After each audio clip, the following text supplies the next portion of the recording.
আজকে আমি আর মা চলে যাব বাঁশ বাগানে মানে বাঁশ খোঁজার জন্য।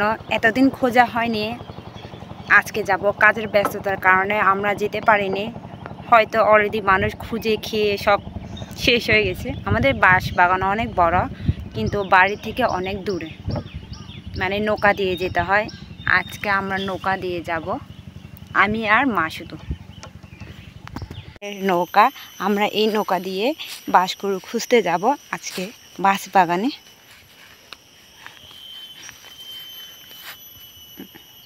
আমাদের অলরেডি পানি উঠে গেছে।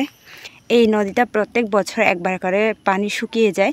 তখন আমরা এই নদীর যখন পানি শুকিয়ে যাবে তখন আমরা জমিন করে ধান লাগাই নিজের জায়গায়। বছরে একবার লাগানো যায়, মানুষের তো প্রতি বছর 2 বার লাগায়, আমাদের একবার।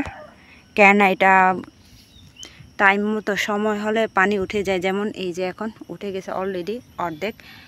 ওই যে 2টা কালো কালো পাথর দেখা যাচ্ছে, ওই পাথর পর্যন্ত আমাদের পানিটা উঠে প্রত্যেক বছর। এই বছরে পুরো ফুল উঠে নাই, তবে সময় মতো উঠে যাবে।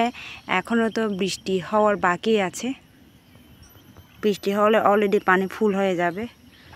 এখানে একটা নিয়ম আছে, সরকারের নিয়ম, কতটুকু পানি উঠবে সেটা মাপ দেওয়া আছে। তার বাড়তি 1 ফোঁটা পানিও উঠে না।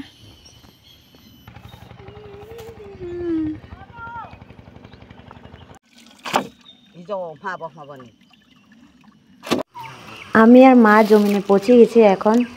এখন সামনে যাব, দেখি কি কি পাই। আর মুরগির জন্য কিছু ধান কেটে নিয়ে যাব, যেগুলো ধান কাটার পর আবার ছোট ছোট ধান ওঠে ওইগুলা।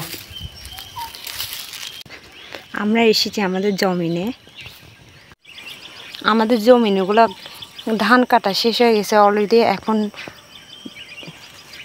আরও নতুন করে ছোট ছোট ধান উঠে গেছে। মানুষের বছরে 2 বার লাগাতে হয়, আর আমাদের বছরে 1 বার। কেননা পানি উঠে যাচ্ছে, সেই জন্য। পানি উঠে গেলে এখানে সবগুলো ফুল পানি হয়ে যায়, তাই বছরে 1 বার লাগাতে হয় আমাদের।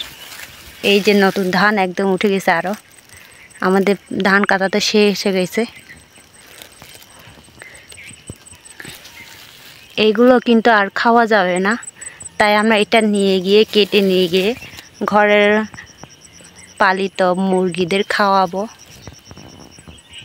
আসলে আমাদের এই বছর অনেক ক্ষতি হয়ে গেছে। এই যে দেখছেন, এটা পুরো ফুল, এই পুরো সাইডে জমিন ছিল, কিন্তু মাঝখানে পানি চলে গেছে। যে পানি বের হয়ে যখন প্রচুর আসে, বৃষ্টি যখন অনেক প্রচুর বৃষ্টি হয়েছিল, তখন পানিটা এদিক দিয়ে ধসে চলে আসছে। এগুলো সব জমিন ছিল, কিন্তু মাঝখানে পানি চলে আসছে, মানে খাল ভেঙে মাঝখান দিয়ে চলে আসছে। সামনের বছরে হয়তো তেমন ধান পাবো না। বৃষ্টি প্রচুর হওয়ার কারণে এই অবস্থা।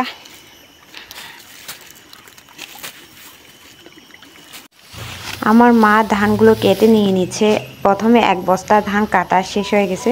এখন এই যাকে বলে থুরুং, ওখানে 1 থুরুং কেটে নিয়ে যাব বাড়িতে। আমাদের জমিনে যে ধানগুলো লাগানো হয়েছে, ওই ধান থেকে এই ধানগুলো গোড়া থেকে নতুন করে আর গজিয়েছে, সেই জন্য এটা আর খাওয়া যাবে না। তাই মুরগিকে খাওয়ানোর জন্য নিয়ে যাচ্ছি আমরা। আশ্চর্য ব্যাপার হলো, আগে এখানে জমিন ছিল, এখানে সব বালু ঢেকে ফেলছে পানি বের হওয়ার কারণে।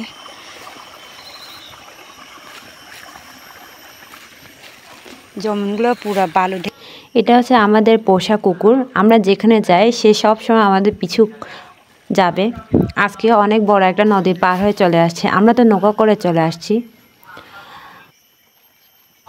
আজকে আমার এই ভিডিও এই পর্যন্ত। আশা করি সবার ভালো লাগবে। আমি পরের ভিডিওতে নিয়ে আসবো আমার মা আর আমি কি খুঁজছি, আজকে কি পেয়েছি সেটা। সবাই ভালো থাকবেন।